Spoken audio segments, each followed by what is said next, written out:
Oke, ini ada pertanyaan berikutnya, Pak Zahra. Ketika kita menyembelih sapi atau kurban yang kita kurbankan, kalau dilihat tampilan itu sehat ya, namun ketika disembelih itu ada beberapa bagian, misalnya hati, limfa itu terpesi cacing. Apakah yang sebagian terpesi ini membatalkan syarat kita kurban? Setelah itu apakah kita akan mengganti hewan atau bagaimana? Makasih. Kalau Islam ya, Islam kan istilahnya masyhur itu ya dalam pegangan ilmu usul fikih. Nahnu nahkumu bidzahir, kita ini hanya berpegangan yang kita lihat. Jadi kalau secara medis, secara apa sudah diperiksa oleh dokter-dokter hewan dinyatakan sehat, ya itu sah. Faktanya nanti ada limpa atau hati yang terinfeksi, ya itu nggak usah dimakan tentu, tapi korbannya tetap sah. Nah beda dengan misalnya suatu saat mungkin ya ada satu kemampuan observasi medis yang komprehensif sampai hewan yang lahirnya sehat bisa dideteksi ini ya mungkin kalau milih itu karena harga murah ya menjadi dasar kan, karena motifnya kikir. Tapi kalau dari awal tidak tahu ya tetap sah, itu tetap sah. Iya, sambil nunggu pertanyaan, ini ada beberapa mungkin titipan pertanyaan. Titipan pesanan Pesanan ya. Sudah kayak partai politik. Bahwa ya kalau dulu kan misalnya Nabi Ibrahim itu memang orangnya sudah Islaminya kuat, dengan Allah itu memang sudah percaya dan memang pasrah gitu ya. Ketika ingin menyembelih putranya itu adalah untuk peningkatan keimanan atau ketakwaan. Nah kira-kira dalam aplikasi sekarang, kira-kira apa yang kira-kira bisa menyamai seperti itu? Kita misalnya sebagai orang kesehatan, sebagai pendidik, mungkin sebagai karyawan, kira-kira apa yang menyamai keimanan atau ketakwaan seperti itu, Pak? Oh ya, jadi saya punya kitab namanya Khilyatul Auliya. Di situ ada beberapa catatan orisinil ya yang ada di kitab Taurat, Injil yang masih orisinil, karena perawinya, pencatatnya itu orang yang Coro Jawa menangi lah, yang pernah neliti itu. Itu diantara yang diceritakan di kitab-kitab itu adalah memaklumatkan diri, bikin sarana publik yang mudah dimengerti. Jadi kita pakai contoh yang awam saja ya. Kita tahu kalau itu bidan karena di situ ditulis bidan siapa, si Handayani misalnya. Di situ dokter gigi ditulis dokter gigi. Kita tahu itu dokter gigi. Toko juga gitu, ini toko bangunan. Terus kita tidak salah pilih. Masa beli lipstik di toko bangunan? Semua itu barokahnya tulisan itu. Barokahnya maklumat itu. Nah, dulu yang dituhankan itu berhala. Berhala itu barang fisik muncul. Akhirnya nggak ada pilihan lain orang menyembah berhala karena itu yang dimunculkan. Sehingga agama ini syaratnya harus muncul. Yuzhirahu ala dini kulli. Agama ini harus muncul. Zuhur itu maknanya muncul. Makanya dikatakan waktu sholat zuhur karena di mana waktunya sangat jelas. Karena maknanya zuhur itu muncul. Nah, Nabi Ibrahim itu nabi yang setiap malam munajat. Itu doanya gini ya, enggak doa ya, kayak bergumam emosi. Tapi emosinya Nabi. Ya Allah, dunia ini tidak fair. Engkau zat yang begitu penting. Engkau Tuhan yang mengatur alam raya ini. Kemudian orang enggak mengenali engkau. Coba betapa buruknya bangsa Indonesia kalau enggak tahu kalau presiden itu Pak Jokowi misalnya.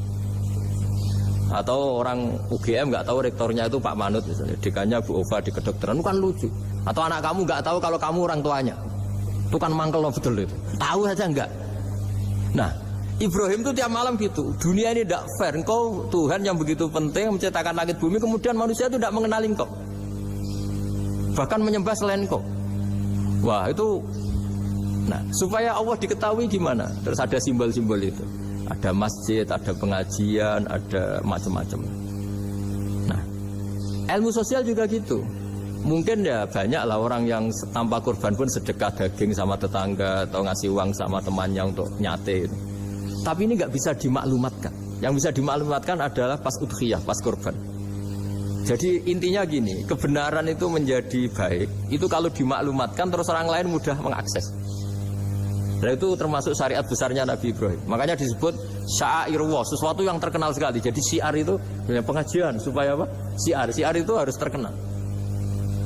Nah barokahnya terkenal itu menjadi tahu. Misalnya ini masjid diketahui. Masa kan nyuwun sewu misalnya ini klub saja ada namanya, masjid nggak ada misalnya menaranya. Orang mau ke maksiat gampang mencari, mau ke masjid enggak. Makanya Mbah Mun guru saya itu termasuk unik, berfatwa masjid itu wajib ada menaranya. Dulu saya iskal wajibnya di mana. Tapi setelah saya pikir-pikir memang menara itu penting karena tadi mau tempat maksiat aja gampang, nggak masa ke masjid susah ya. Terus tulisan kamar mandi juga penting karena dengan itu tamu nggak mikir kan. Nah kalau nggak ada tulisannya yang cowok ke wanita, yang wanita ke cowok kan jadi ribet. Nah di antara syariat Nabi Ibrahim yang mendekatkan ke Allah apa? Memaklumatkan. Ya memaklumatkan bahwa Allah adalah Tuhan dengan berbagai cara, mulai pelatihan, mulai macam-macam. Ya sama lah orang Indonesia kok gak tahu kalau ideologinya Pancasila itu yang mangkel betul itu. Saking gak disosialisasi misalnya atau gak dimaklumatkan. Jadi awalu hadzal-din itu at-tahaddi atau wal i'lam. Pertama Nabi jadi Nabi dari Gua Hira itu ya langsung naik ke Gunung Sofa memaklumatkan diri kalau beliau Nabi yang mengajarkan tauhid. Jadi makanya saya ini ya umumnya orang kiai lah. Saya Pak Zeni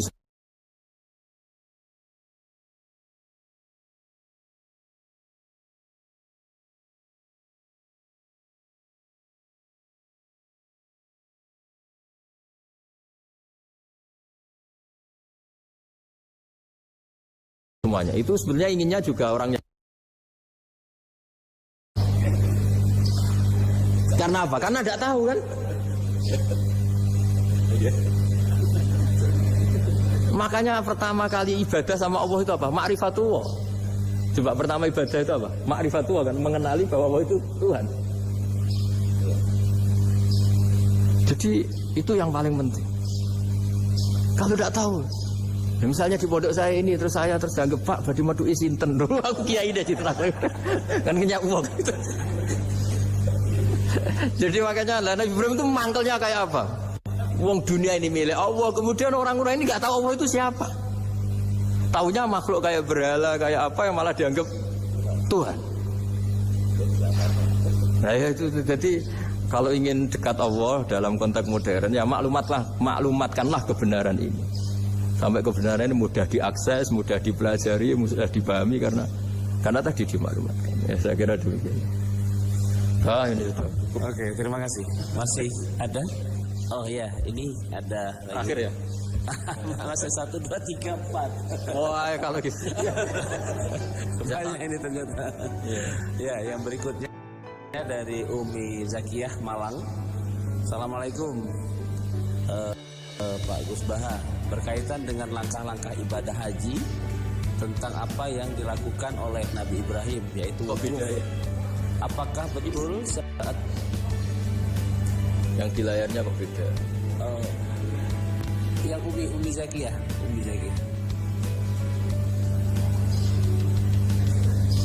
Next.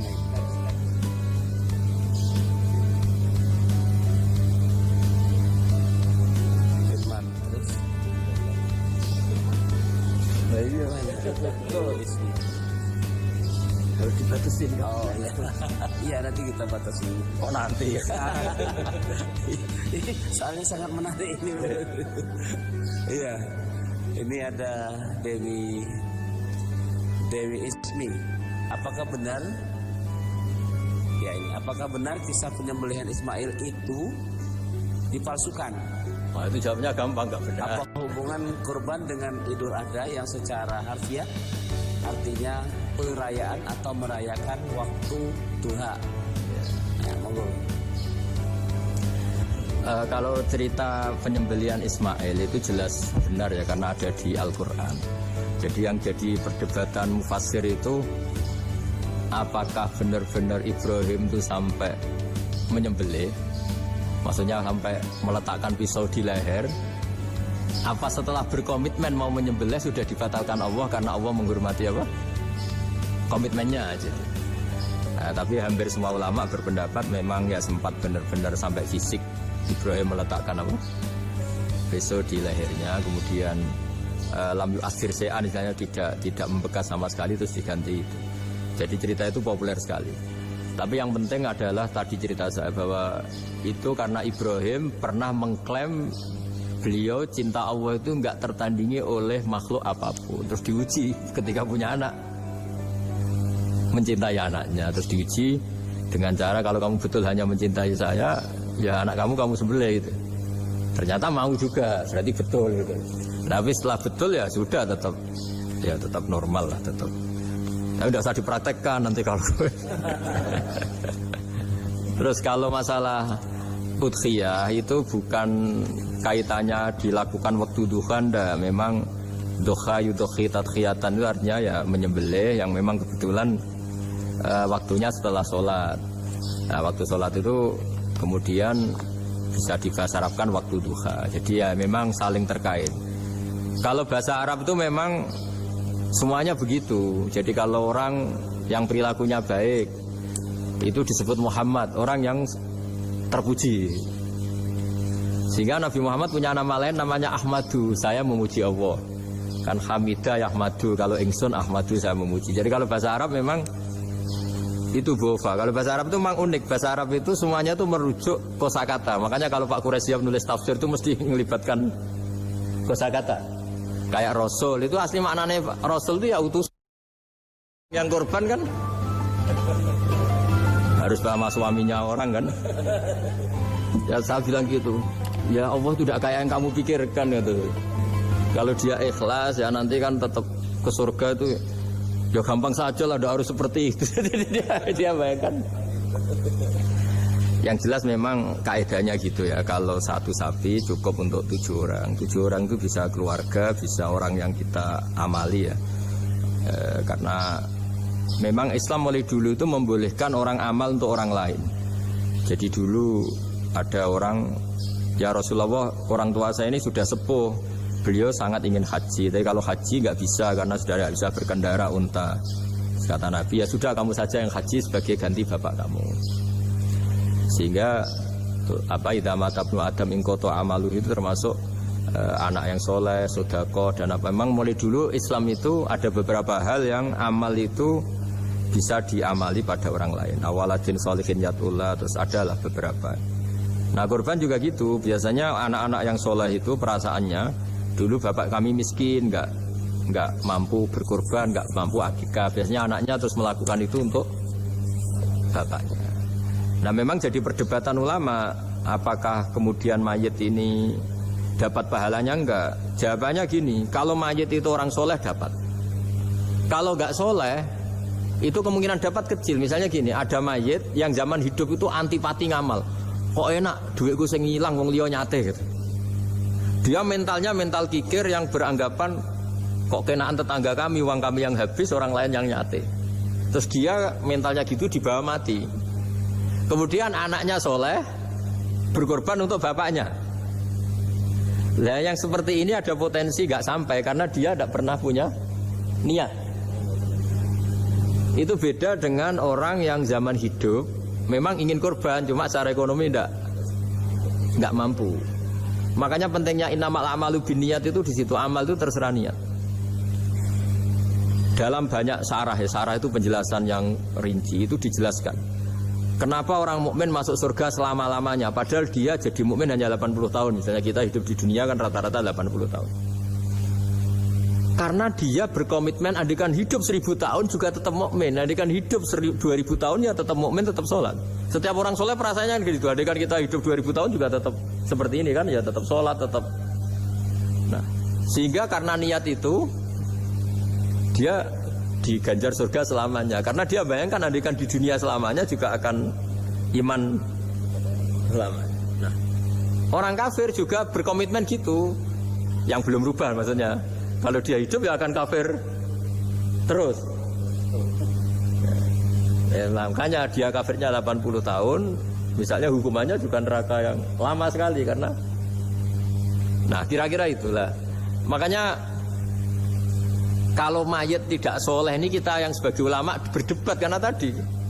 Itu kan ibarat gini, ada mayat sama sekali nggak pernah sholat. Bahkan dulu itu mengkritik orang sholat. Terus dia mati, anaknya jadi orang soleh sering tanya saya, Gus, sholatnya bapakku tak kodoin ndak? Wong era sholat kodoi yuk aku hati kan. Beda dengan misalnya kita punya bapak soleh, misalnya terus pas beliau koma ya, misalnya ini koma 2 hari kan keluarganya kalau kodoi kan paling 2 hari pas koma. Lah ini orang nggak sholat mulai kecil sampai tua sampai mati. Anaknya soleh tersiksa, anak saya tak kodoi gak. Lah bapakmu sholat boten. Wah ya kesel gue. Sudah kesel, orang ini nggak pernah berkeinginan sholat. Kan beda dengan Nyun Sewu ibu saya atau bapaknya Mbak Ova. Memang ibu saya ya tidak sholat itu karena sudah koma atau sudah apa, sudah banyak alat-alat medis yang terpasang. Ini cara ngodoi jumlahnya ya jelas dan sumbut karena memang beliau andaikan sehat komitmennya juga sholat.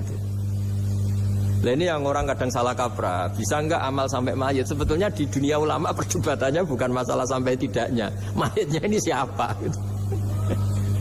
Kalau mayit ini soleh jelas, dawe Nabi man sana sunatan hasanatan falahu ajruha wa ajru man amila biha ila yaumil qiyamah. Orang baik kemudian mengajarkan kebaikan pasti dia dapat investasi kebaikan itu. Dan siapapun yang meniru dia dapat sahamnya. Itu enggak ada perbedaan antara NU, Muhammadiyah, Wahabi, semuanya sama. Yang debat itu yang nggak paham. Tak jamin itu yang debat itu yang nggak paham. Wong hadisnya jelas sahih apa? Siapa yang mensyariatkan kebaikan, kemudian kebaikan itu ditiru oleh orang setelahnya, maka dia akan dapat kebaikan itu dan kebaikannya orang yang meniru itu.